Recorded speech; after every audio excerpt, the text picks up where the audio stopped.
চোর চুরি করেছে, ধরা পড়েছে। উমর রাদিয়াল্লাহু আনহু বলেছেন হাত কেটে ফেলো। তখন সে বলছে যে আমার হাত তো কাটা যাবে না, কেন? আল্লাহ পাক তাকদীরে লিখেছেন আমি চুরি করব, তাই চুরি করেছে। উমর রাদিয়াল্লাহু আনহুর সামনে এই কথাটা বলেছে। এবং উমর রাদিয়াল্লাহু আনহু কি বিচক্ষণ? বলেন, তার মতো শাসক পাওয়া যাবে? তার মতো আরো একজন শাসক আসবে ইনশাআল্লাহ পৃথিবীতে। তার নাম কি? নবী ঈসা আলাইহিস সালাম ইনশাআল্লাহ তাআলা। এবং তার আগে আরো একজন ইমাম আসবেন। তার নাম কি? তার নাম হচ্ছে মুহাম্মদ। কি নাম? তার নাম মুহাম্মদ, তার উপাধি হচ্ছে মাহদী। কখন আসবেন? যখন পৃথিবীতে যুদ্ধ বিগ্রহ ছড়িয়ে পড়বে, ব্যাপক আকারে মালহামা চলবে, তখন আসবেন। কাদের পক্ষে আসবেন? মুসলিমদের পক্ষে। কি উদ্দেশ্যে আসবেন? সারা বিশ্বে জুলুম তুলে ফেলার জন্য। এবং আরেকটা কি উদ্দেশ্য? ওই জেরুজালেম উদ্ধার করার জন্য। কোন জেরুজালেম? যেটা এখন ইহুদিরা দখল করে আছে। চারপাশে আরবরা, মাঝখানে ও কেমন করে দখল করে আছে? আরবদেরকে হাতের মুঠোয় নিয়ে নিয়েছে। এই কারণে মুনাফিকদের উপর টিকে আছে সে, এবং তার পশ্চিমা মিত্রদের উপর টিকে আছে। ঈসা আলাইহিস সালাম কেন আসবেন? এই জায়গাটা পুনরুদ্ধার করার জন্য। ঈসা আলাইহিস সালাম কি পরাজিত হবেন না বিজয়ী হবেন? কত বছর বিশ্ব শাসন করবেন? 40 বছর। এগুলো হবে বিশ্বে, এগুলো হওয়া এখনো বাকি আছে। আরো কি হবে? মুসলিমরা কনস্ট্যান্টিনোপল আবার জয় করবে। এই কনস্ট্যান্টিনোপলের মধ্যে ফিতনা দেখা দিবে অচিরেই, মুসলিমরা ওইটা আবার দখল করবে ইনশাআল্লাহ তাআলা। আরো কি হবে? বললাম ভূমিকম্পের বছরগুলো আসবে সামনে, এবং মুতায়নুন শাদীদ, মহামারীও আসবে। আরো কি? বড় বড় 3টা ভূমিকম্প বাকি আছে এখনো। আগে বলেছি নেকচারে, একটা পৃথিবীর পূর্বে, একটা পশ্চিমে, একটা মাঝখানে। এগুলো এখনো বাকি আছে। বিশ্বে অনেক কিছু হওয়া এখনো বাকি আছে। এখন যা দেখছি এগুলোই স্বপ্ন। এগুলো চলে যাবে, সময় কি হবে? চলে যাবে। আরো নতুন সময় আসবে ইনশাআল্লাহ তাআলা। আমাদের দায়িত্ব কি? আমাদের দায়িত্ব পরিস্থিতি বুঝে দিন ধরে রাখা, আমল করা, এবং মানুষকে দিনের দিকে আহ্বান করা। আমরা যদি দায়িত্ব পালন না করি তাহলে কি হবে? আল্লাহ পাক আমাদেরকে সরিয়ে দিয়ে নতুন কওম নিয়ে আসবেন। আল্লাহ পাক সূরা মুহাম্মাদে বলেছেন ওয়া ইন তাতাওয়াল্লাউ, তোমরা যদি মুখ ফিরিয়ে নাও, ইয়াস্তাবদিল কওমান গায়রাকুম, আল্লাহ পাক নতুন কওমকে তোমাদের জায়গায় স্থলাভিষিক্ত করবেন। সুম্মা লা ইয়াকুনু আমসালাকুম, তারা তোমাদের মতো হবে না, মানে আমাদের মতো অপদার্থ হবে না। তোমার বিজয়ের শর্ত কি? আল্লাহ সূরা মুহাম্মাদেই বলেছেন ইন তানসুরুল্লাহ ইয়ানসুরুকুম, তোমরা আল্লাহর দ্বীনকে সাহায্য করো, তবেই আল্লাহ তোমাদেরকে সাহায্য করবে। ওয়া ইউসাব্বিত আকদামাকুম, তোমাদের পা আল্লাহ দৃঢ় করে রাখবেন।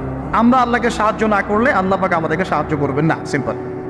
আল্লাহ পাক সূরা রা'দের মধ্যে বলছেন ইন্নাল্লাহা লা ইউগাইয়িরু মা বিকওমিন হাত্তা ইউগাইয়িরু মা বিআনফুসিহিম, আল্লাহ পাক কোনো কওমের অবস্থা ততক্ষণ পরিবর্তন করেন না যতক্ষণ না সেই কওম তার নিজের অবস্থার পরিবর্তনের চেষ্টা করে। তাহলে আমাদের পরিবর্তন কেন হচ্ছে না? কারণ আমরা নামাজ ছেড়ে দিয়েছি। 90% মুসলিমের দেশে কত পার্সেন্ট নামাজ পড়ে চিন্তা করে দেখবেন। আমরা কোরআন ছেড়ে দিয়েছি। 90% মুসলিমের দেশে কত পার্সেন্ট বিশুদ্ধ করে কোরআন তেলাওয়াত করতে পারে? একটু খোঁজ নিয়ে দেখবেন। কোরআন শুমারি করে দেখেন, নামাজ শুমারি করে দেখেন, তাহলে বুঝতে পারেন। আর যারা কোরআন পড়তে জানে তাদের মধ্যে কত পার্সেন্ট কোরআনের অর্থটা বোঝে? এটা আরো বড় বিষয়। তারপরে আবার কারা মেনে চলে? এটা আরো বড় বিষয়। আর আমরা কতজন মানুষ দিন ইসলামকে সামগ্রিক দিন হিসেবে মানি? এটাও একটা বড় বিষয়। আমরা মানি ঠিকই, আংশিক আংশিক। যেমন ইবাদত বন্দেগীর জীবনে মুসলমান, অর্থনৈতিক জীবনে গিয়ে আবার সুদখোর, এমন না বিষয়টা? এমন হয় না বিষয়টা? ইবাদত বন্দেগীর জীবনে আমি পাক্কা মুসলিম, কপালের সেজদার দাগ আছে মাশাআল্লাহ, দাড়ি টুপিও আছে মাশাআল্লাহ, কিন্তু ব্যবসায় গিয়ে মাপে কম দিচ্ছি না? ব্যবসায় গিয়ে আমি আরাম ভেজাল দিচ্ছি কিনা? এরকম হচ্ছে কিনা? হচ্ছে। কিন্তু সে কিন্তু মুসলিম এবং নামাজও পড়ে। তা আমাদের সমস্যা ভাই এখানে। এখন এই সমস্যাটা সলভ করলে ইনশাল্লাহ সব সমস্যা সলভ হয়ে যাবে ইনশাল্লাহ। সমস্যাটা কি? আমরা ইসলামটাকে আংশিকভাবে মানি, পরিপূর্ণ জীবনে ইসলাম বাস্তবায়ন করতে পারছি না। আমি আপনি হয়তো কেউই পারছি না। ফখর করে বলার নাই যে আমি খুব পারছি, আসলে আমিও পারছি না। কারণ এই যুগে এটা পারাটা খুব ডিফিকাল্ট। এই যুগে পারাটা কি? খুবই কঠিন। কিন্তু এটাই তো এই যুগের চ্যালেঞ্জ। নবীজি বলেছেন তোমাদের সামনে এমন যুগ আসছে যে যুগে ঈমান ধরে রাখাটা হাতের মধ্যে আগুন ধরে রাখার মতো হবে। তবে সুসংবাদ ওই যুগে তাদের জন্যে যারা আমার সুন্নতকে আবার জীবিত করতে পারবে। যে আমার মৃত সুন্নতকে জীবিত করবে, আল্লাহ পাক তাকে 50 জন শহীদ সাহাবীর সমান নেকি দিবে ইনশাআল্লাহ। এটাই আমাদের কাজ। আল্লাহ পাক আমাদেরকে তৌফিক দান করুন। তার মানে তাকদীর লিখা হয়ে গেছে। এবার আল্লাহ রাব্বুল আলামিন কি করলেন? আল্লাহ পাক এই মহাবিশ্ব সৃষ্টি করলেন হুয়াল্লাযী খালাকাস সামাওয়াতি ওয়াল আরদ ফি সিত্তাতি আইয়াম। কয় দিনে? আল্লাহ পাক পুরো মহাবিশ্ব সৃষ্টি করলেন কয় দিনে? আমাকে বলেন তো, মহাবিশ্বকে আল্লাহ পাক ঘৃণা করে সৃষ্টি করেছেন না ভালোবেসে? তাহলে আল্লাহ পাক কি ভালোবাসার সত্তা নয়? আল্লাহ রাব্বুল আলামিন কি ভালোবাসেন না? আল্লাহ পাকের একটা নামই হচ্ছে গফুর আল ওয়াদুদ, ওয়া হুয়াল গফুরুল ওয়াদুদ। আল্লাহ পাক হচ্ছেন ক্ষমাশীল, পরম ক্ষমাশীল এবং প্রেমময়। আল্লাহ পাক তার নাম দিয়েছেন আল ওয়াদুদ, মানে প্রেমময়। আল্লাহ পাক ভালোবাসেন কিনা? তাহলে এই পুরো মহাবিশ্ব সৃষ্টি করে আল্লাহ পাক কি মহাবিশ্বের মধ্যে ভালোবাসা ছড়িয়ে দেন নাই? আল্লাহ রাব্বুল আলামিন 6 দিনে মহাবিশ্ব সৃষ্টি করে মহাবিশ্বের সব জায়গায় যার যার গাছ তাকে বুঝিয়ে দিলেন। কোন গ্রহ কি কাজ করবে, কোন সৌরজগৎ কেমন করে চলবে, দুনিয়া কিভাবে ঘুরবে, সূর্য কিভাবে উঠবে, চাঁদ কিভাবে আসবে, কোন মাখলুক কি কাজ করবে, আর ফেরেশতাদের কাজ কি হবে, ইত্যাদি ইত্যাদি। আল্লাহ পাক সমস্ত কাজ বুঝিয়ে দিলেন। সূরা আলিফ লাম মিম সেজদা, হামিম সেজদার মধ্যে আছে, পড়ে দেখবেন। আল্লাহ পাক পুরো মহাবিশ্বের দায়িত্ব বন্টন করে দিলেন। এবার আল্লাহ রাব্বুল আলামিন কি করলেন শোনেন। আল্লাহ রাব্বুল আলামিন বলছেন, এই পুরো মাখলুক কায়নাত সৃষ্টি করার পর আল্লাহ পাক তার রহমতকে 100 ভাগে ভাগ করলেন। কত ভাগে?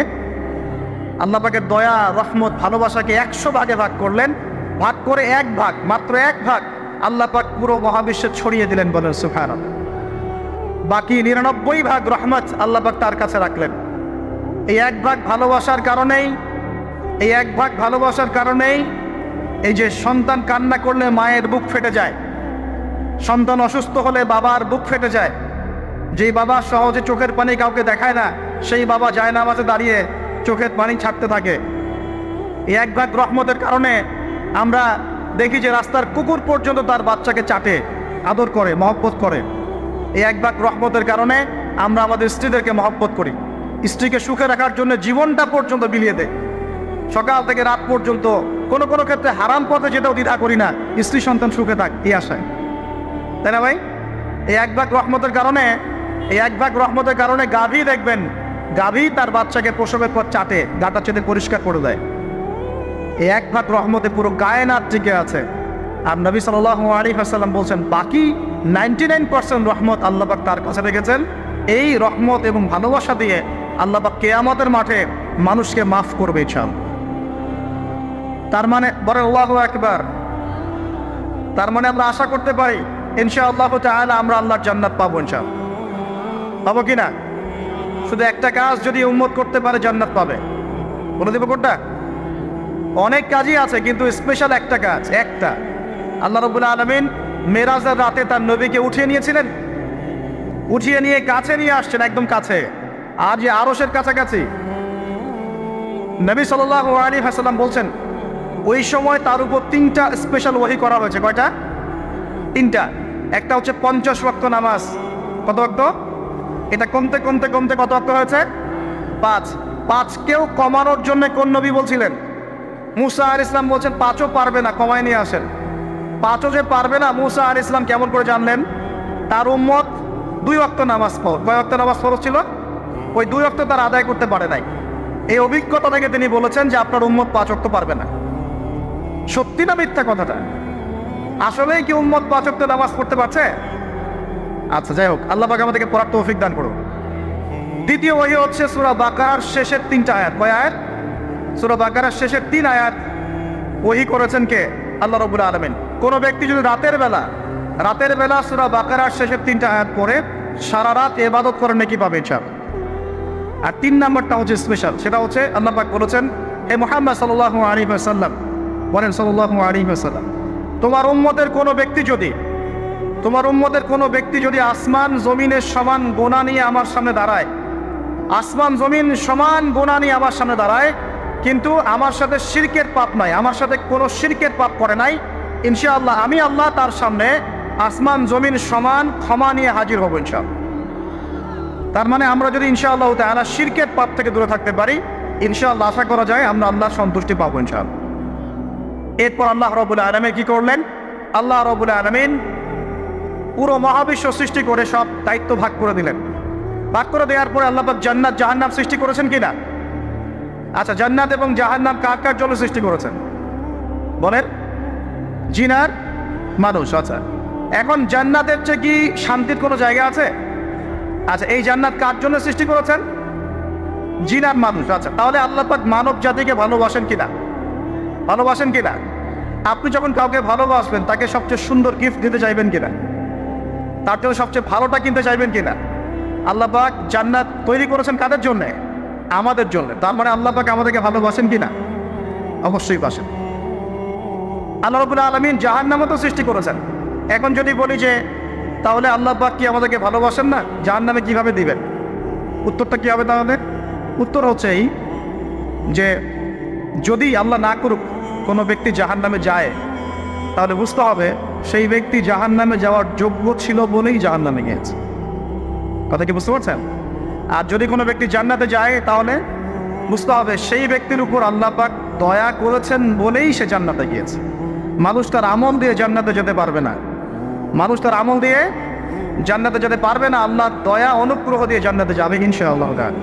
আল্লাহ পাক আমাদের সবাইকে সেই দয়া অর্জন করার তৌফিক দান করুন। সামনে রহমত পাওয়ার একটা সুবর্ণ সুযোগ আসছে, সেটা হলো রমজান মাস। কি মাস? রমজান মাস। আমরা দোয়া করি আল্লাহ পাক আমাদের সবাইকে সুস্থতার সাথে রমজানের সবগুলো রোজা রাখার তৌফিক দান করুন। নবীজি বলেছেন এই মাসে যে ইবাদত করে তার গুনাহ মাফ করাতে পারলো না, তার জন্য ধ্বংস। বলে নাউজুবিল্লাহ। আমরা তো রমজান আসার আগে দুনিয়াবি প্ল্যান করছি, রমজানে কিভাবে ব্যবসায় উন্নতি করব, রমজানে কিভাবে বেশি লাভ করব। হ্যাঁ, তো রমজান মাস হচ্ছে ইবাদতের মৌসুম। আল্লাহ পাক আমাদের সবাইকে রমজান মাসে 5 ওয়াক্ত নামাজ পড়ার তৌফিক দান করুন, কোরআন তেলাওয়াত করার তৌফিক দান করুন, কোরআন বুঝে পড়ার তৌফিক দান করুন, তারাবির নামাজ জামাতে পড়ার তৌফিক দান, এবং বেশি বেশি মানুষকে ইফতার করানোর তৌফিক দান করুন।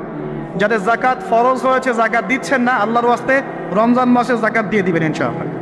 আর আমি কিন্তু আগেই বলেছি রমজান মাসে ভাই দ্রব্যমূল্যের দাম কিন্তু খুব চড়া ওঠানামা করুন। অতএব যাদের সামর্থ্য কম তাদের ঘরে ইফতার পৌঁছে দেওয়ার দায়িত্ব কার? যা আমাদের। যাদের সামর্থ্য আছে তারা, যারা সামর্থ্যবান নয় তাদের ঘরে ঘরে মাসের বাজার পৌঁছে দেবেন ইনশাআল্লাহ। তার আল্লাহ পাক তৌফিক এনায়েত করুন বলি আমি।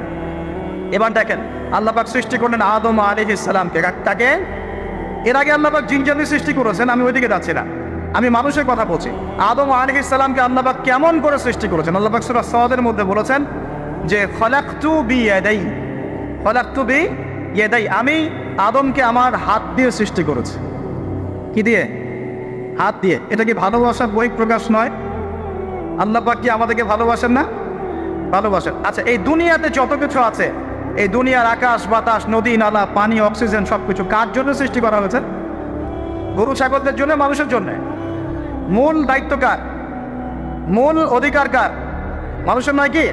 তাহলে এই পুরো বিষয়গুলো কি আল্লাহ পাকের ভালোবাসার বহিঃপ্রকাশ নয়? হ্যাঁ। আচ্ছা, এবার আসেন, আল্লাহ পাক আদম আলাইহিস সালামকে সৃষ্টি করে সমস্ত নাম শিক্ষা দিয়েছেন। এই যে নাম শিখানো মানে জ্ঞান শিখানো, এই জ্ঞান শিখানোটা কি আল্লাহর দয়া ভালোবাসা নিদর্শন নয়? একটু ধরাই দিচ্ছি আপনাদেরকে।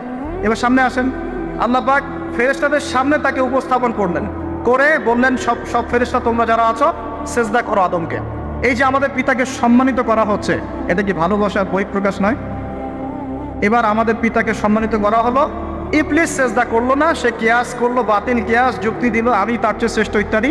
আল্লাহ পাক ইবলিসকে অভিশপ্ত করলেন, আমাদের পিতা তাকে জান্নাতে রাখলেন।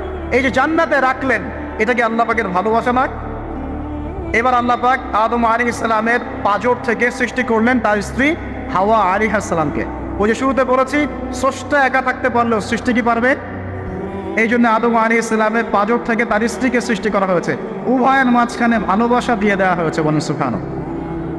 এই জিনা ভালোবাসা নিদর্শন নয়, বিয়ে শাদী হচ্ছে ভালোবাসার নিদর্শন। আল্লাহ পাক বলেছেন সূরা রুমের মধ্যে, ওয়াজআলা বাইনাহুমা মাওয়াদ্দাতাও ওয়া রাহমা, আমি আল্লাহ স্বামী স্ত্রীর মধ্যে ভালোবাসা এবং হৃদ্যতা সৃষ্টি করে দিয়েছি। বলেন সুবহানাল্লাহ। তার মানে এই হারাম সম্পর্ক যেটা দেখছেন, এটা হলো একটা জেনার পথ। আর যখন আমরা হালালভাবে বিয়ে শাদী করবেন, আপনারা করবেন, তখন দেখবেন আল্লাহ পাকের পক্ষ থেকে ভালোবাসা সৃষ্টি হয়ে যাবে ইনশাআল্লাহ। অতএব ওয়াদা করতে পারি তো আল্লাহর কাছে যে নিজের চরিত্রকে পবিত্র রাখবো ইনশাআল্লাহ, হারাম কোনো সম্পর্কে যাব না ইনশাআল্লাহ, কোনো সহি প্রেমেও যাব না ইনশাআল্লাহ। এটা সহি প্রেম আবার কি জিনিস? দিনী ভাই দিনী বোনের মধ্যে এখন প্রেম চলে, এগুলো হয় না মাঝে মাঝে? এগুলোও বন্ধ, এগুলো বন্ধ করতে হবে। হালাল উপার্জনের সোর্স হয়ে গেলেই দিনদার মেয়ে দেখে বিয়ে করে ফেলবেন ইনশাআল্লাহ তাআলা। অন্য কোনো পথে যাবেন না, কোনো হারাম পথে যাবেন না। ওয়াদা করেন ইনশাআল্লাহ? রাজি আছেন তো ইনশাআল্লাহ? আল্লাহ কবুল করুন, আমিন। আর বিয়ের সময় অবশ্যই দিনদারিতা দেখবেন, অন্য কিছু না। অন্য কিছু পরে, দিনদারিতা আগে। দিনদারিতা আছে, নামাজ পড়ে, পর্দা করে, মাশাআল্লাহ সব দিক ঠিক আছে, তারপরে দেখবেন আপনি অন্য কিছু, তার আগে নয়। কথা ঠিক আছে? একইভাবে মেয়েদের ক্ষেত্রেও, যে আগে দেখবেন না ছেলে কত বড় চাকরি করে, ছেলের কত বড় বাড়ি আছে, গাড়ি আছে, এটা পরে। আগে দেখবেন ছেলে নামাজি কিনা, সুন্নত আছে কিনা, ইসলামের জন্য তার সফট কর্নার আছে কিনা, ইসলাম প্র্যাকটিস করে কিনা, এগুলো আগে দেখবেন। এগুলো না দেখলে কি হবে জানেন? বিয়ের 1 বছর 2 বছর পরেই বুঝতে পারবেন দুনিয়াটা জাহান্নাম হয়ে গেছে। নাউজুবিল্লাহ। দুনিয়াতেই তখন জাহান্নামের আযাবের স্বাদ ভোগ করতে হবে। নাউজুবিল্লাহ। আল্লাহ পাক আমাদেরকে হেফাজত করুন, আমিন। তো এই যে আল্লাহ পাক আদম আলাইহিস সালামের পাঁজর থেকে সৃষ্টি করলেন কাকে, এবং ভালোবাসা দিয়ে দিলেন উভয়ের মাঝখানে, এটা কি আল্লাহ পাকের দয়া নয়? আল্লাহ পাক ভালোবাসেন না? এবার দেখেন, গাছের কাছে যেতে নিষেধ করলেন। আমি কিন্তু শর্ট করে বলছি, গাছের কাছে যেতে নিষেধ করলেন, তোমরা জান্নাতে থাকো, খাও, যা ইচ্ছা করো, কিন্তু ওয়ালা তাকরাবা হাদিহি শাজারা, এই গাছের কাছেও যাবে না। একটা পরীক্ষা, জাস্ট একটা পরীক্ষা। এখানে কিন্তু বলা হচ্ছে গাছের কাছেও যাবে না, বলা হচ্ছে না যে গাছের ফল খাবে না। ঠিক যেমন আল্লাহ বলেছেন তোমরা জেনার কাছেও যাবে না। আল্লাহ পাক কিন্তু বলেন নাই জেনা করবে না, আল্লাহ পাক বলেছেন তোমরা জেনার কাছেও যাবে না। তো এখান থেকে আমরা এই হুকুমটার কঠোরতা বুঝতে পারি। তো প্রিয় ভাইরা, এখানে আমাদের পিতামাতা শয়তানের প্রলোভনে পড়ে গেলেন। কেন পড়লেন? শয়তান ওয়াসওয়াসা দিল যে আমি কি তোমাদেরকে এমন গাছের কথা বলে দিব যে গাছের কাছে গেলে বা যার ফল খেলে তোমরা চিরস্থায়ী জীবন পাবে এবং তোমরা ফেরেশতা হয়ে যাবে, এরকম কথা বল, এবং তোমরা কোনোদিন মরবে না। হাল আদুল্লুকা আলা শাজারাতিল খুলদি ওয়া মুলকিন লা ইয়াবলা, এই দুটো ওয়াসওয়াসা, চিরস্থায়িত্বের ওয়াসওয়াসা এবং অমরত্বের ওয়াসওয়াসা দিয়ে আমাদের পিতামাতাকে নিয়ে গেল। এখন আমাদের পিতামাতা কি ফল খেয়েছিলেন কি খান নাই?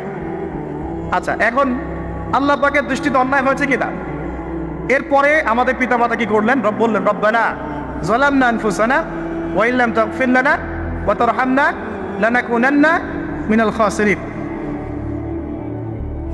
এই যে দোয়াটা তারা করলেন, এই দোয়াটা করার পরে আল্লাহ পাক কি তাদেরকে মাফ করে দিয়েছেন কি দেন নাই?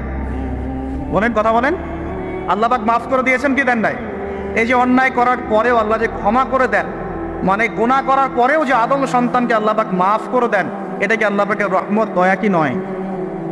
আচ্ছা, এটা আল্লাহ পাকের নিদর্শন ছিল ভালোবাসা। এরপর আল্লাহ পাক দুনিয়াতে পাঠিয়ে দিলেন, কারণ এটা পরীক্ষা। দুনিয়াটা পরীক্ষার জায়গা, পরীক্ষা দিচ্ছি আমরা এখানে। এখন পরীক্ষার ক্ষেত্রে কি আল্লাহ পাক আমাদেরকে একা ছেড়ে দিয়েছেন? আল্লাহ পাক কি আমাদেরকে একা ছেড়ে দিয়েছেন? না।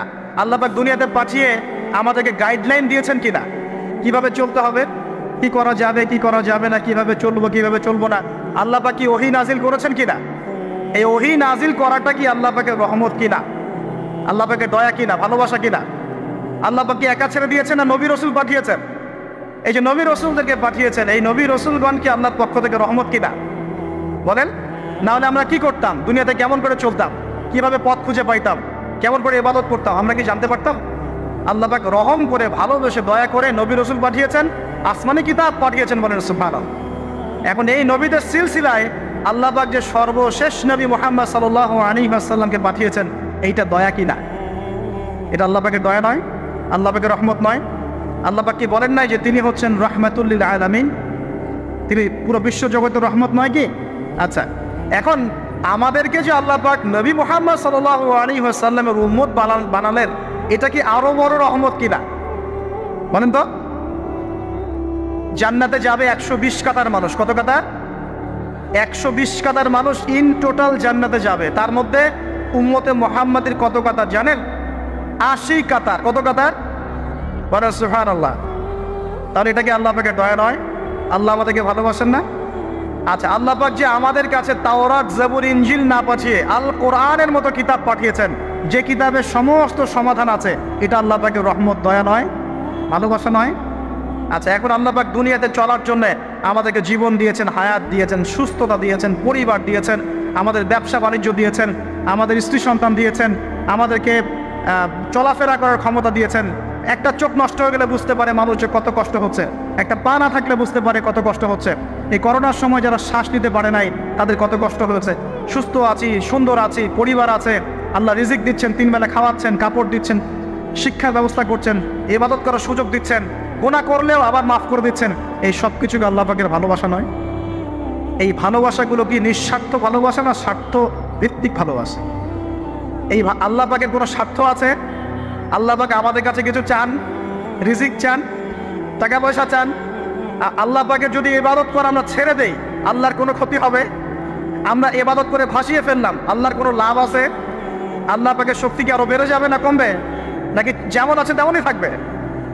আল্লাহ রাব্বুল আলামিনের শান শওকত কি আরো বেড়ে যাবে, নাকি আল্লাহ পাকের শান শওকত কমে যাবে? আল্লাহ রাব্বুল আলামিন যেমন, আল্লাহ পাক তেমনই থাকবেন, তাই নয় কি? আল্লাহ পাকের যে বিশাল খাজানা আছে, আমরা যদি ইবাদত করে ভাসিয়ে ফেলি, খাজানা কি বেড়ে যাবে? আমরা যদি সবাই ইবাদত করা ছেড়ে দেই, খাজানা কমে যাবে? আল্লাহ পাকের কোনো স্বার্থ আছে আমাদের ভালোবাসার? কোনো স্বার্থ নাই। তাহলে আল্লাহ পাক এই পুরো বিশ্ব জগৎ সৃষ্টি করেছেন নিঃস্বার্থভাবে, তার স্বার্থ ছাড়া। এত অসংখ্য নেয়ামতে আমাদেরকে ভর্তি করে রেখেছেন আমাদের স্বার্থে, তার কোনো স্বার্থ নাই। কোনো স্বার্থ আছে? এই পরীক্ষায় পাশ করলে আমরা আবার জান্নাতে যাবো ইনশাআল্লাহ। ওই জান্নাতে যাওয়ার পরে কি আমাদের স্বার্থ থাকবে না আল্লাহ পাকের স্বার্থ থাকবে? সুবহানাল্লাহ। এই এতটুকু যদি বুঝতে পারি, আল্লাহ পাক একমাত্র সত্তা যিনি আমাদেরকে প্রকৃত অর্থে ভালোবাসেন। বাকি যত কিছু আছে আমাদের চারপাশে, এই ভালোবাসাগুলোর পিছনে একটা একটা স্বার্থ থাকে। কথা বুঝতে পারছেন না? মনে হয় সন্তানকে অনেক ভালোবাসেন, বুঝলাম, পিতামাতা, কিন্তু এই সন্তান যদি আপনার মনের মতো করে না চলে, একসময় কিন্তু আপনিও সন্তানের উপর রুষ্ট হবেন না? স্ত্রীর জন্য এত কিছু করছেন, দেখবেন কোনো একদিন আপনি করতে পারলেন না, দেখবেন সেদিনই আপনাকে একদম ধুয়ে রেখে দিল একেবারে। এমন হয় কি না? তা আমাদের ভালোবাসাগুলোর পিছনে কোনো স্বার্থ থাকে কি না? আর এই যে জেনা চলছে, এই জেনার মধ্যে মূল স্বার্থটা কি? যৌনতা। মূল স্বার্থ কি? ছেলেও চায় মেয়েকে ভোগ করতে, মেয়েও চায় ছেলেকে ভোগ করতে, এবং বলে না না এটা পবিত্র ভালোবাসা, আমরা বিয়ে করার জন্যই জেনা করেছি, নাউজুবিল্লাহ, তাই না? বলে না, আমরা তো বিয়ে করবো, সমস্যা কি? তো ফ্রি মিক্সিং করলে কি সমস্যা? তাহলে বিয়ে যদি করবা, তাহলে মেলামেশা বিয়ের পরেই করো, ব্যাস, নিঃস্বার্থ প্রমাণ হবে। বিয়ে যদি করার উদ্দেশ্য থাকে, তাহলে বিয়ের আগে আর দেখা সাক্ষাৎ করো না, কথাবার্তা বলো না, একবার বিয়ে করো তারপরে করো, তখন দেখবেন না না এটাতে রাজি না। তারপরে স্বার্থ এখানে আছে। তারা নিঃস্বার্থভাবে কি আমাদেরকে ভালোবাসে। অতএব প্রিয় ভাইয়েরা এবং বোনেরা যারা শুনছেন লেকচার, নিঃস্বার্থভাবে যে সত্তা আমাদেরকে ভালোবাসেন, সেই সত্তাকে ভালোবাসতে শিখুন। আল্লাহ পাক তৌফিক দান করুন। এখন আল্লাহ পাক আমাদেরকে কিছু কিছু ক্ষেত্রে ভালোবাসতে বলেছেন, যেমন আল্লাহ পাক তার দ্বীনকে ভালোবাসতে বলেছেন, আল্লাহ পাক তার নবীকে ভালোবাসতে বলেছেন, আল্লাহ পাক আমাদের পিতামাতাকে ভালোবাসতে বলেছেন, আল্লাহ পাক আত্মীয়তার সম্পর্ক রক্ষা করতে বলেছেন, আল্লাহ পাক রক্তের সম্পর্ক বজায় রাখতে বলেছেন, আল্লাহ পাক স্ত্রী সন্তানকেও ভালোবাসতে বলেছেন। আল্লাহ পাক কিন্তু তার রাস্তায় জানমাল ব্যয় করে আল্লাহর পথে দাওয়াত এবং জিহাদ করতে বলেছেন। এখন এগুলো আল্লাহ বলেছেন বলে আমরা করব, আল্লাহ পাক ভালোবাসতে বলেছেন বলে আমি ভালোবাসবো, কিন্তু উদ্দেশ্য হবে আল্লাহর সন্তুষ্টি অর্জন করা। আমি কেন আমার মাকে ভালোবাসি? বিকজ আমার মায়ের পায়ের নিচে আমার জান্নাত, আল্লাহ ভালোবাসতে বলেছেন তাই বাসি। আমি কেন বাবাকে ভালোবাসি? আল্লাহ ভালোবাসতে বলেছেন তাই ভালোবাসি। আমি কেন আমার স্ত্রীকে ভালোবাসবো? কারণ আল্লাহ পাক ভালোবাসতে বলেছেন তাই বাসবো। আমি কেন আমার সন্তানকে ভালোবাসবো? আল্লাহ পাক বলেছেন নেককার সন্তান আমার জন্য ওসিলা হবে, এজন্য ভালোবাসবো। আল্লাহ পাক আমাকে বলেছেন নবীকে ভালোবাসতে, আমি নবীকে ভালোবাসবো।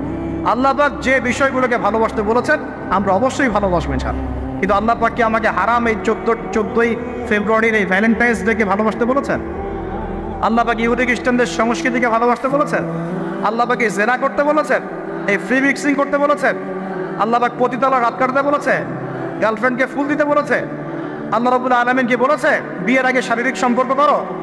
আল্লাহ পাক বলেছে যে আজকে সকালে সম্পর্ক করো, কালকে ব্রেকআপ, তারপর আরেকটা মেয়ের সাথে, তারপর আরেকটা ছেলের সাথে? আল্লাহ পাক ফোনে এসব প্রেম করতে বলেছে? আল্লাহ পাক এগুলো হারাম করেছেন, বাস আমি করবো না, সিম্পল। নিজের প্রবৃত্তি অনেক কিছু চাইবে, নিজের প্রবৃত্তিকে আল্লাহর সামনে আত্মসমর্পণ করার নাম হচ্ছে ইসলাম।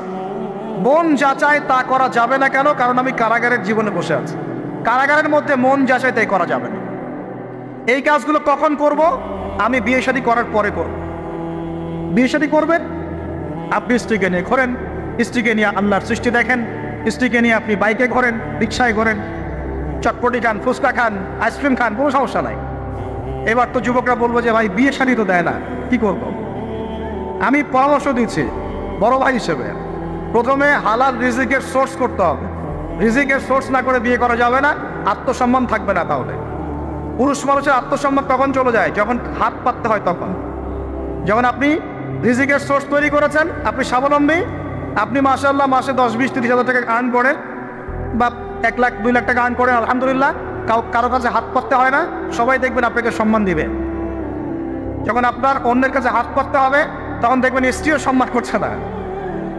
তো এই জন্য ডিগনিটি আগে, ডিগনিটি ফার্স্ট। আপনার ডিগনিটি অর্জন করতে হলে একটা হালাল উপার্জনের সোর্স লাগবে, এক। তারপরে পিতামাতাকে বোঝানোর চেষ্টা করবেন। যদি কাউকে পছন্দ করেও থাকেন না দেখেই বা শুনে যে হ্যাঁ ওখানে একজন দিনদার মেয়ে ইত্যাদি, তাহলে পারিবারিকভাবে বিয়ের প্রস্তাব পাঠাবেন, নিজে পণ্ডিতি করতে যাবেন না, পারিবারিকভাবে পাঠাবেন। যদি রাজি হয় আলহামদুলিল্লাহ, রাজি না হলে কি নিজে নিয়ে পালাই যাবেন? এই কাজ করতে যাবেন না। ইস্তেখারা করবেন। কি করবেন? ইস্তেখারা। 2 রাকাত নফল নামাজ পড়ে আল্লাহর কাছে দোয়া করবেন। হিসনুল মুসলিম বইটা কিনবেন, ওখানে দেখবেন ইস্তেখারার দোয়া আছে। ইস্তেখারা মানে হচ্ছে আল্লাহর সাথে পরামর্শ করা। আল্লাহ, আমি এই কাজটা করতে যাচ্ছি, যদি কাজটা আমার জন্য ভালো হয়, আমার দুনিয়া আখিরাতের জন্য ভালো হয়, আল্লাহ কাজটাকে তুমি সহজ করে দাও, আল্লাহ কাজটার মধ্যে বরকত দান করে দাও। আর যদি এই কাজটা দুনিয়া আখিরাতের জন্য খারাপ হয়, আল্লাহ তুমি কাজটাকে সরায় দাও, আমাকেও কাজটা থেকে সরায় দাও। এটা হচ্ছে ইস্তেখারা। এই দোয়া বেশি বেশি করলে ইনশাআল্লাহ আল্লাহর পক্ষ থেকেই ফয়সালা হবে। আর এই জায়গায় বেশি ব্যতিব্যস্ত হবেন না। অনেক সময় কিন্তু ফ্যান্টাসিতে ভুগি আমরা, অস্থির হয়ে যাই। অস্থির হলেই ডিসিশন নিতে ভুল হবে, অস্থির হলেই ডিসিশন নিতে ভুল হবে। স্থির থাকতে হবে। নিজেকে স্থির রাখার জন্য কি করবেন? বেশি বেশি নফল রোজা রাখবেন। বেশি বেশি কি করবেন? নফল রোজা রাখবেন। আর ভালো কাজে ব্যস্ত রাখবেন নিজেকে। ভালো কাজে কি করবেন? ব্যস্ত রাখবেন। একা একা থাকলে আর এই যে খারাপ সার্কেলের মধ্যে থাকলেই মাথার মধ্যে শয়তান ভর করবে, তখন দেখবেন অস্থির হয়ে গেছেন আপনি। আর স্থির হওয়ার চেষ্টা করেন, ভালো কাজে ব্যস্ত রাখেন, হালাল পথ অবলম্বন করে হারাম থেকে বেঁচে থাকেন। এখন যে জায়গায় আসছিলাম, এখান থেকে আস্তে আস্তে শেষের দিকে যাবো। দেখুন, আল্লাহ পাক যে বিষয়গুলোকে ভালোবাসতে বলেছেন, আমি ভালোবাসব, এই ভালোবাসা জায়েজ, হালাল। এই ভালোবাসার উদ্দেশ্য আল্লাহর সন্তুষ্টি অর্জন করা। এই ভালোবাসার উদ্দেশ্য এই নয় যে আমি যাকে ভালোবাসি তার কাছে আমি কিছু প্রত্যাশা করছি। না, আমি কিছু প্রত্যাশা করছি না, আমি প্রত্যাশা করছি আল্লাহর সন্তুষ্টি। তখন দেখবেন সে আপনাকে কষ্ট দিলেও আপনি সবর করতে পারবেন। কেন সবর করতে পারবেন? কারণ আপনি তো আল্লাহর সন্তুষ্টির জন্য তাকে ভালোবাসেন, আপনার তো কোনো স্বার্থ নাই। এখন আপনি দেখবেন রিল্যাক্স থাকতে পারবেন, সম্পর্ক টিকেও থাকবে, এবং আপনি ক্ষমা করতে পারবেন মানুষকে। যখন নিজের চাওয়াটাকে আপনি ইনফোর্স করতে চাইবেন, তখন কিন্তু আপনি এই সম্পর্ক নষ্ট করে ফেলতে পারেন, কারণ আপনি হক পাচ্ছেন না। সামনে আসেন। এবার আমরা কি ওয়াদা করতে পারি যুবক ভাইরা, ইনশাআল্লাহ তাআলা আমরা হারাম পথে যাবো না, হালাল পথে থাকবো। পশ্চিমাদের এই মদতপুষ্ট এই সোকন ভালোবাসা দিবসের এই স্রোতে আমরা গা ভাসাবো না। আমরা কি ওয়াদা করতে পারি? আমরা কি ওয়াদা করতে পারি যে ইনশাআল্লাহ আমরা হালালভাবে বিয়ে শাদী করবো, কোনো হারামে যাবো না ইনশাআল্লাহ? এই সমাজ থেকে জেনা বন্ধ করতে হবে, এই সমাজ থেকে ফ্রি মিক্সিং বন্ধ করতে হবে, এই সমাজ থেকে সমস্ত পতিতালয়কে বন্ধ করতে হবে। বন্ধ করে আমরা সামাজিক উদ্যোগ নিয়ে, প্রয়োজনে আমাদের পলিটিক্যাল পাওয়ারকে কাজে লাগিয়ে সমস্ত পতিতালয়গুলো বন্ধ করে ওই মেয়েদের রিজিকের জন্যে আমরা বিকল্প ব্যবস্থা করবো। ইচ্ছা আমরা টাকা পয়সা একত্রিত করে তাদের জন্য কর্মসংস্থান করতে পারি না? এইগুলো কাজ করে নারীর অধিকার প্রতিষ্ঠা করা যায় না? নাকি রাস্তাঘাটে গেলে স্লোগান দিয়ে প্রতিষ্ঠা করা যাবে? সমস্ত যে নোংরা জায়গাগুলো আছে এগুলো বন্ধ করে ওই মেয়েরা কিন্তু কারো মা, ওরা দেখবেন কারো বোন, কারো স্ত্রী বা কারো সহধর্মিনী, কিছু একটা হবেন। তারাও কিন্তু মানুষ, হয়তো অন্ধকার জগতে হারিয়ে গেছে, দালালের খপ্পরে পড়েছে বা পেটের দায় পরে কাজ করছে। যদি আমরা তাদের জন্য বিকল্প ব্যবস্থা করে দিতে পারি, আল্লাহ পাক আমাদেরকে তৌফিক দান করুন, তাদের জন্য কর্মসংস্থানের ব্যবস্থা করতে পারি, একটা মেয়েও এই হারাম পথে যাবে না ইনশাআল্লাহ। আমরা কি এভাবে নারীর অধিকার প্রতিষ্ঠা করতে পারি না? আমরা কি এতিম মেয়েদের দায়িত্ব নিয়ে করতে পারি না? আমরা কি সমাজের বিধবা মেয়েদেরকে বিয়ে করতে পারি না? তালাকপ্রাপ্ত মেয়েদের দায়িত্ব নিতে পারি না? মেয়েদের অধিকার নিয়ে অনেক কথা বলা হয়, কিন্তু এই কথাগুলো থাকে খালি বুলি, বাস্তবতা নাই। বাস্তবে কয়জন ছেলে এতিম একটা মেয়েকে বিয়ে করে দেখিয়েছে? আমরা বুঝতে পারলাম যে আল্লাহ পাক পুরো সৃষ্টি জগৎকে ভালোবাসেন। আল্লাহ পাক আমাকে ভালোবাসেন, আপনাকে ভালোবাসেন বলেই আজকে আপনি এখানে বসে আছেন। আল্লাহ পাক আপনাকে ভালোবাসেন বলেই লক্ষ লক্ষ কোটি কোটি মানুষ এখন জেনা করছে, আজকের দিনে আপনি ওয়াজ মাহফিলে বসে আছেন। আল্লাহ পাক আপনাকে ভালোবাসেন বলেই আপনি আল্লাহকে সিজদা দেওয়ার তৌফিক পেয়েছেন। আপনি লা ইলাহা ইল্লাল্লাহ কালিমা শিখেছেন, আপনি এই যে কোরআন পড়তে শিখেছেন, কোরআন পড়ছেন, হাদিস পড়ছেন, নবীর দ্বীনের প্রতি মহব্বত আছে, আল্লাহ আপনাকে ভালোবাসেন বলেই হচ্ছে। কখন বুঝবেন আল্লাহ আপনাকে ভালোবাসে? যখন আল্লাহ পাকের অনুমোদিত কাজগুলো আপনার ভালো লাগবে। নামাজ পড়তে ভালো লাগছে, রোজা রাখতে ভালো লাগছে, কোরআন তেলাওয়াত করতে ভালো লাগছে, আল্লাহর জিকির করতে ভালো লাগছে, আলেম ওলামার সাথে থাকতে ভালো লাগছে, ঠিক আছে? আল্লাহর হালাল কাজগুলো যখন ভালো লাগবে বেশি বেশি, বুঝবেন আল্লাহ আপনাকে নির্ঘাত মহব্বত করে। আর যখন আল্লাহ পাকের নিষেধগুলো, হারাম, মদ আমার ভালো লাগে না, জেনা ভালো লাগে না, আমার খারাপ জিনিস দেখতে ভালো লাগে না, খারাপ শুনতে ভালো লাগে না, বুঝবেন আল্লাহ আপনাকে ভালোবাসেন। আর যখন দেখবেন খারাপের পিছনে আপনার ঝোঁক বেশি, দুর্নীতি করতে ভালো লাগে, সুদ খাইতে ভালো লাগে, ঘুষ খাইতে ভালো লাগে, কাউকে ঠকাইলে মনে আমি স্মার্ট হয়ে গেলাম, হ্যাঁ, মানুষের টাকা আত্মসাৎ করতে ভালো লাগে, নামাজ না পড়ে ঘুম দিতে ভালো লাগে, ঠিক আছে, রমজান মাসে বিড়ি টানতে ভালো লাগে, ঠিক আছে, মেয়ের সাথে যে টাঙ্কি মারতে ভালো লাগে, তখন বুঝবেন যে আল্লাহ আপনাকে এখনো ভালোবাসেন, বা আপনি আল্লাহর ভালোবাসা পাওয়ার যোগ্যতা হারিয়ে ফেলেছেন। আল্লাহ পাক আমাদেরকে বোঝার তৌফিক দান করুন। এখন আসি, আল্লাহ পাক এবং তার রাসূল আমাদেরকে এমন কি কি কাজ বলেছেন যেই কাজগুলো করলে আমরা সরাসরি আল্লাহর ভালোবাসা পাবো ইনশাআল্লাহ। জানার দরকার আছে কি নাই? আমি অল্প কয়েকটা কাজ বলে শেষ করছি। এক নাম্বার, আল্লাহ এবং তার রাসূল আমাদেরকে জানিয়েছেন আমরা যদি তাওহীদের উপর থাকতে পারি, একত্ববাদ, লা ইলাহা ইল্লাল্লাহ, আল্লাহর ভালোবাসা পাবো ইনশাআল্লাহ। যে ব্যক্তি শিরকের পাপে লিপ্ত আছে সে আল্লাহর ভালোবাসা পাবে না, যতক্ষণ না সে তওবা করে ফিরে আসছে। অতএব আল্লাহর ভালোবাসা পাওয়ার জন্য এক নম্বর কাজ কি ভাই? আল্লাহর তাওহীদের কালিমা লা ইলাহা ইল্লাল্লাহ এর উপর থাকা, শিরক বাদ দেওয়া। শিরক সম্পর্কে জানার জন্য একটা বই পড়েন, কিতাবুত তাওহীদ। কি নাম বললাম? কিতাবুত তাওহীদ। একটাই পড়েন, দেখবেন ইনশাআল্লাহ শিরক কাকে বলে, কত প্রকার, কি কোন কোন কাজ করলে শিরক হয় সব জানতে পারবেন ইনশাআল্লাহ। এই বইটা একটু কঠিন, এই বইটার ব্যাখ্যা বের হয়েছে, ব্যাখ্যা যুক্ত বই কিনবেন এবং যেগুলো বুঝবেন না ওলামায়ে কেরামকে জিজ্ঞাসা করবেন, কারণ সবগুলো কিন্তু বুঝতে পারবেন। এক নাম্বার। দুই, নবী সাল্লাল্লাহু আলাইহি ওয়াসাল্লামের অনুসরণ করলে আল্লাহ আমাদেরকে ভালোবাসবেন। দলিল, আল্লাহ পাক সূরা আলে ইমরানের মধ্যে বলছেন 31 নম্বর আয়াতে আল্লাহ বলছেন, কুল, হে নবী আপনি বলে দিন, ইন কুনতুম তুহিব্বুনাল্লাহ, তোমরা যদি, হে আদম সন্তান, হে উম্মতে মুহাম্মাদী, তোমরা যদি আল্লাহর ভালোবাসা পেতে চাও, ফাত্তাবিউনি, তোমরা আমাকে অনুসরণ করো। কাকে? আমাকে বলতে কাকে? রাসূলুল্লাহ সাল্লাল্লাহু আলাইহি ওয়াসাল্লামকে।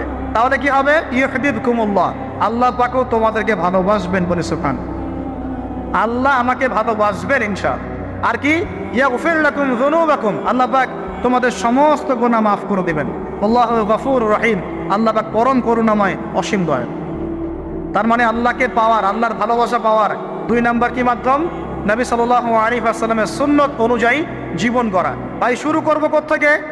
শুরু করবেন চেহারা থেকে। কোত্থেকে? চেহারায় দাড়ি ছেড়ে দিব ইনশাআল্লাহ, রাজি আছি তো? গফ ছোট করে ফেলবো ইনশাআল্লাহ, রাজি আছি তো ইনশাআল্লাহ?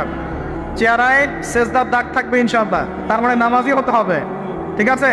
পোশাক পরিচ্ছেদ হবে রাসূলুল্লাহ সাল্লাল্লাহু আলাইহি ওয়াসাল্লামের মতো, ঢিলে ঢালা মুত্তাকিদের পোশাক। চুল হবে কার মতো? মেসি নেইমারের মতো নাকি রাসূলুল্লাহ সাল্লাল্লাহু আলাইহি ওয়াসাল্লামের মতো?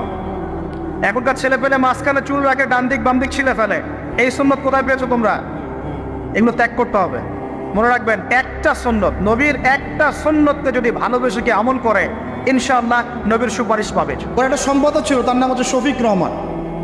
কি রহমান? অনলাইনে ঘাটেন, দেখেন পাবেন।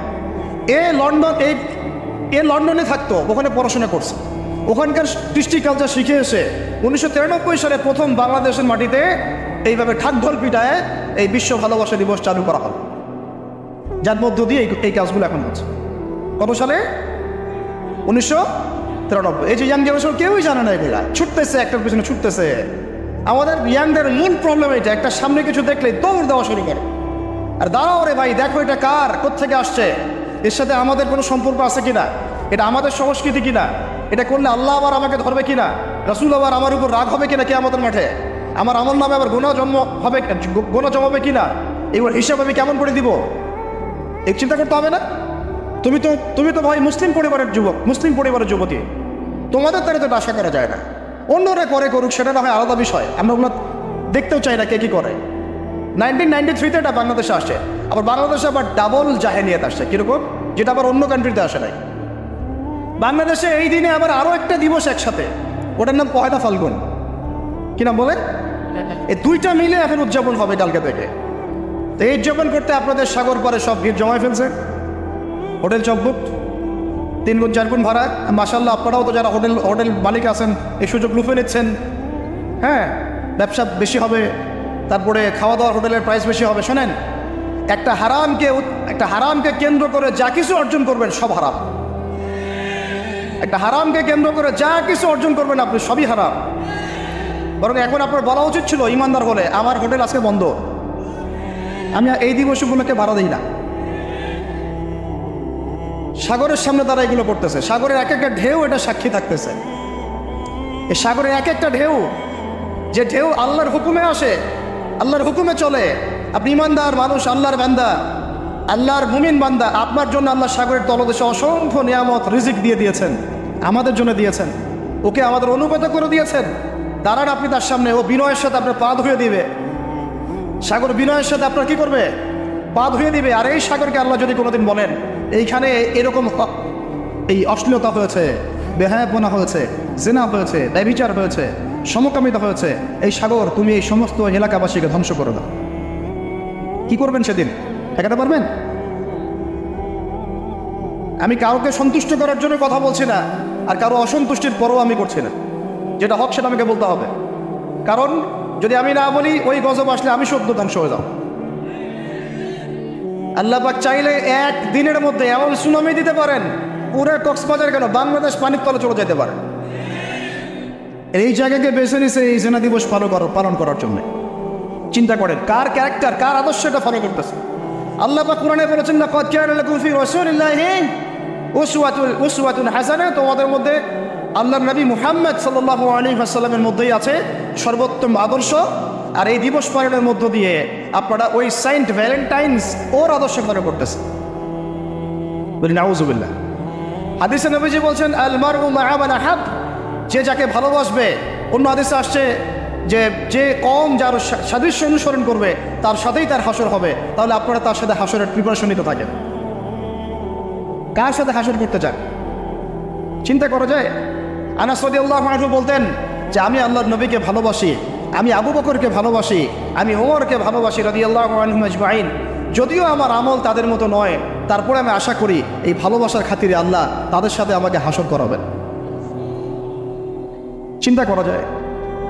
আজকে একটা হাদিস পড়ছিলাম যে কিয়ামতের মাঠে শহীদরা পর্যন্ত ঈর্ষান্বিত হবে, নবীরা ঈর্ষান্বিত হবে একদল মানুষকে দেখে, যে আল্লাহ পাক তাদেরকে নূর দিবেন, চেহারা আলোকিত হয়ে থাকবে। তারা শহীদও হয় নাই, তারা নবীও ছিল না, বরং তারা তাদেরকে দেখে ঈর্ষান্বিত হবে। আল্লাহ পাক বলবেন, এরা আমার সেই সব বান্দা যারা একে অপরকে মহব্বত করতে শুধু আমার সন্তুষ্টির জন্য। আর আমাদের জেনাকে মহব্বত নাম দিয়েছে। এখন আমি এই জায়গাটা থেকে একটু ভিতরে যাই। দেখেন 1993 সালে এটা চালু হওয়ার পর থেকে কি হলো, আসলে হলোটা কি? দেখেন হলো মানে কি, একটু মনোযোগ দেওয়ার দিকে তোমরা ইয়াংরা। যখন এটা লাইসেন্স পেয়ে গেল, পৃষ্ঠপোষকতা পাচ্ছে, তখন আসলে হচ্ছেটা কি? একটা জিনিস লাইসেন্স ছিল না, পৃষ্ঠপোষকতা ছিল না, মানুষ অল্প কিছু মানুষ করতো, সেটা আলাদা বিষয়।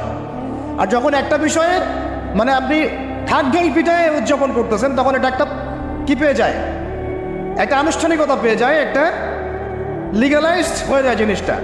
মনে হয় যে ওটাই মনে হয় করণীয়, ওটা যারা করছে না ওরাই মনে হয় ব্যাকডেটেড, এমন হয়ে যায় বিষয়টা।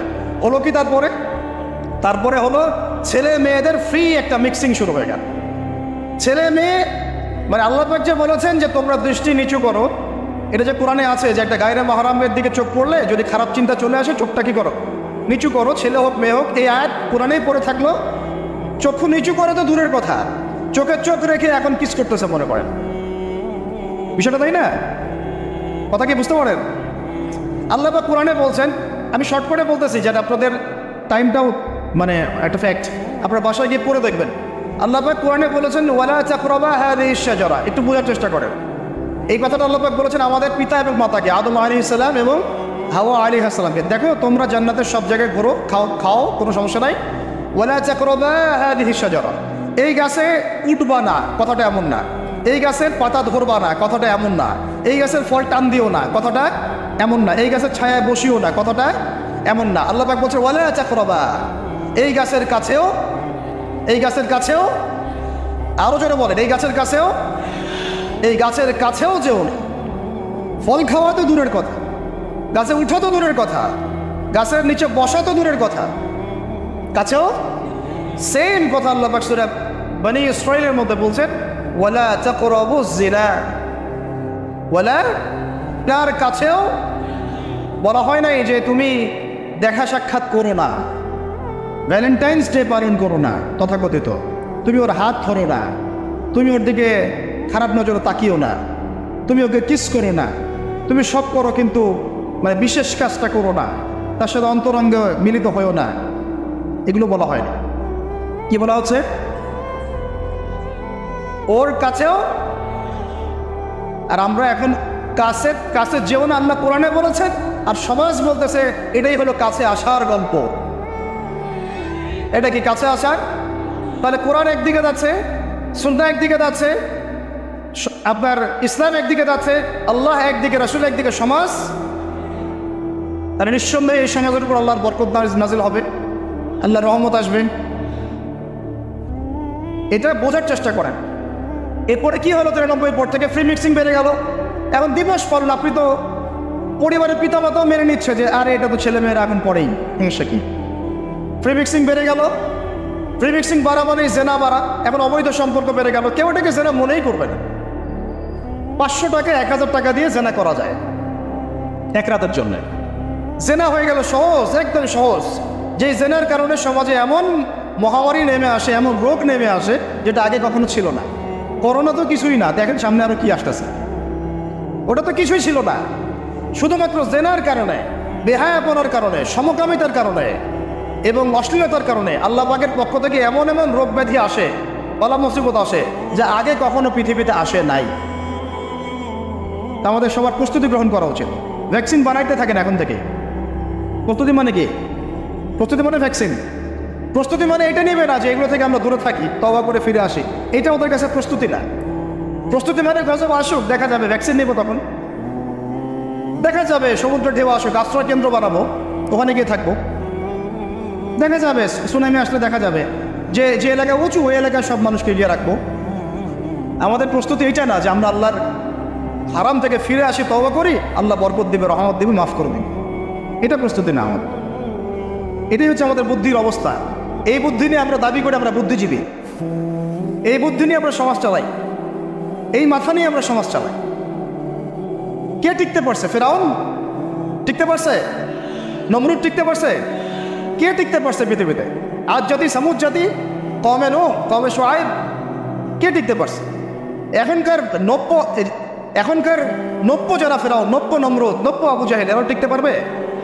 কোশ্চিন কারণ দেখেন। তারপরে ফ্রি মিক্সিং বেড়ে গেল। প্রেমিক প্রেমিকা কপত কপতি, যুগল বিনিময়ে যুগলবন্দি হচ্ছে। তারপরে জেনা বেড়ে গেল, পরকীয়াও বেড়ে গেল।